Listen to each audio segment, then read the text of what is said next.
आणि मुख्य म्हणजे विधिमंडळात महाराष्ट्राच्या विधानसभेत आम्ही लोक एकत्र होतो. म्हणजे दोन्ही बाजूने होतो, विरोधकही होतो आणि मित्र तर कायम होतो. आणि नंतर माझ्यावर ते मंत्रिमंडळात सुद्धा होते आणि चांगलं काम केलं. शेती खात होतं, कृषी खात होतं. तर तब्बल 20 वर्षानंतर भेट होत असतानाच्या भावना काय? म्हणजे 20 वर्ष मध्ये आलो होतो मी, कसे जाता एकदा आलो होतो. आणि इथं ते हॉटेलवाले त्यांनी हे केलं होतं म्युझियमच्या जादूगड तेही बघायला आलो होतो. सर, तुम्ही गेल्या काही दिवसापासून जुन्या सहकाऱ्यांची गाठी भेटी घेत आहे, त्यावरून टीका देखील मोठ्या प्रमाणात होती. अजित पवार असं थेट म्हणतात की आधी फक्त फॉर्म भरायचे आणि शेवटच्या सभेला यायचे, आता गावोगाव फिरतात. त्याचं कारण असं आहे की जे टीका करतात त्यांच्या विश्वासानं सगळं सोपं होतं. तर त्या विश्वासाला धक्का त्यांनी बसवला आहे. त्यामुळे साहजिकच लक्ष द्यावं लागतं.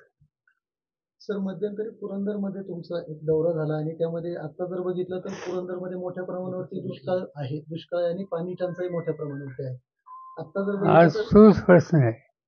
आज पुरंदरचा आणि बारामतीच्या दुष्काळी भागाचा पाणी आणि चारा. पण आचारसंहितेच्यामुळे काही गोष्टी आज आम्हाला करता येत नाही. आणि निवडणुकीत मुक्त झाल्या पहिली गोष्ट ही आहे की चारा आणि पाणी या गोष्टी अधिक लक्ष द्यायचं. याच्या आधी मी सरकारमध्ये असताना आम्ही मोठ्या प्रमाणावर त्याचे काम घेतले होते. चारा पुरवला होता आणि इथंच नाही पण राज्यातल्या जवळपास 12 जिल्हे आहेत. आजचं सरकार त्याच्यात पाहिजे तसं लक्ष देत नाही. दिल्लीचंही देत नाही, इथे लक्ष देत नाही. पण शेवटी लोकांना मदत करायची लागेल. ज्यावेळेला ही आचारसंहिता संपेल, पण आता इथे आमदार आहेत, इथे आमदार सतत आम्हाला सांगतात या कामात लक्ष घाला. त्यांचंही स्वतःचं लक्ष आहे, पण त्यांनाही मर्यादा आहेत. पण राज्य सरकार जोपर्यंत निर्णय घेत नाही आचारसंहिता संपेपर्यंत, तोपर्यंत त्यांची इच्छा आहे, त्यांचा आग्रह आहे, पण मर्यादा आहे.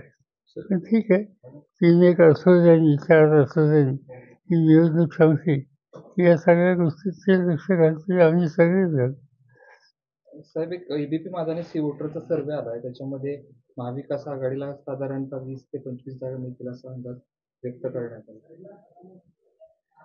मी बघितलं, पण बघूया आता काय असं म्हणतात. त्यात बारामतीच्या जागेचा बी समावेश आहे.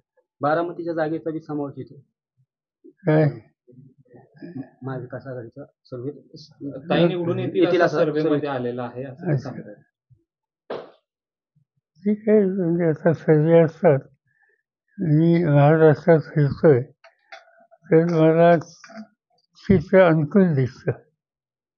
आता उद्या मी नगर जिल्ह्यात आहे, मुक्कामाला उद्या मी जालन्यात आहे, तिकडे औरंगाबाद वगैरे मध्यंतरी वर्ध्याला जाऊन आलो, नागपूरला जाऊन आलो.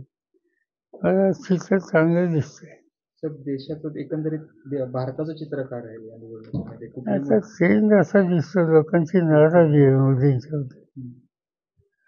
म्हणजे घोषणा खूप झाल्यात, ही गरज नाही. पण सध्या तरी मी अधिक लक्ष महाराष्ट्रात घालतोय आणि इथली निवडणूक संपली किंवा हरियाणा, पंजाबांच्या भागात. साधारणतः कसं चित्र असेल भारताचं? तुम्ही म्हणताय देशाचं आता नाही सांगता येणार, आता नॉमिनेशनची स्टेज आहे. पण लोकांशी बोलल्याच्या नंतर असं दिसतं की लोकांच्यात अतिशय नाराजी आहे. या सध्याच्या सरकारच्या संबंधी लोकांना अजिबात असं नाही. राम मंदिराचा मुद्दा महत्वाचा ठरेल असं वाटतंय निवडणुकीत? ते होऊन गेलं, आता लोक ते चर्चाही करत नाही, अजिबात चर्चा करत नाही. फक्त एका मिटिंगमध्ये माझ्याकडून हा विषय निघाला आणि तो महिलांनी काढला आणि महिलांनी अशी तक्रार केली की तुम्ही रामाचं सगळं करताय, सीतेची मूर्ती का नाही बसवत? साहेब कांद्याला आता भाव नाही, निर्यात बंदी बी अजून उठली नाही, तर शेतकरी बऱ्यापैकी नाराज आहे आता सध्या स्थिती. नाही, सगळी कांद्यावरची हे आहे. आता यंदाच्या वर्षी महाराष्ट्रात देशात एक नंबरची साखर इथे तयार झाली, तिच्या निर्यातीची अडचण नाही. म्हणजे शेतीमाल हा बाहेर जाऊन 2 पैसे शेतकऱ्याच्या पदरात पडावेत याला या सरकारचा सक्त विरोध आहे. आणि साहजिकच आहे ते शेतकरी नाराज दुःखी त्याचा परिणाम बाकी होतो. साहेब, तुम्ही आता म्हणताय की शेतकरी नाराज आहेत मोठ्या प्रमाणावरती, पण आता भाजपकडून जर बघितलं किंवा केंद्र शासनाकडून जर बघितलं तर असं सांगितलं जातं की शेतकऱ्यांना जे दर महिन्याला जे बँकेमध्ये पैसे दिले जात आहेत किसान योजनेच्या माध्यमातून, त्यामुळे शेतकरी वर्ग खुश आहे, त्यांना आम्ही सन्मानाची वागणूक देतोय. त्या असेच बाबतीत काय म्हणाल? सगळे लोक असं सांगतात 6,000 रुपये दिले वर्षातून एकदा.